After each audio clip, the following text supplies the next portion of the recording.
ఇట్టి వీడియోలోని వ్యక్తి రాజేంద్రనగర్ పోలీస్ స్టేషన్ పరిధిలో తేదీ 12/4/2024 నాడు పగటి వేళలో తాళం వేసిన ఇంటిలో దొంగతనం చేసి విలువైన బంగారు సిల్వర్ వస్తువులను మరియు కొంత నగదును దొంగిలించుకొని పోయినాడు. ఇట్టి వ్యక్తి బక్కపలుచగా ఉండి 28 నుంచి 35 సంవత్సరముల వయసు కలిగి ఉంటాడు. ఇట్టి వ్యక్తి దొంగిలించిన సైకిల్ మోటార్ పైన వచ్చి క్యాపు మరియు మాస్క్ ధరించి నేరం చేసినాడు.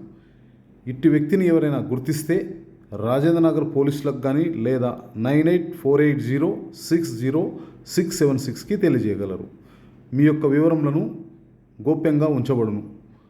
ఇట్టి వీడియోలోని వ్యక్తి రాజేంద్రనగర్ పోలీస్ స్టేషన్ పరిధిలో పగటి వేళలో దొంగతనం చేసినాడు మరియు విలువైన వస్తువులను దొంగిలించినాడు కనుక ఎవరైనా గుర్తిస్తే రాజేంద్రనగర్ పోలీసులకు తెలియజేయండి. ధన్యవాదములు.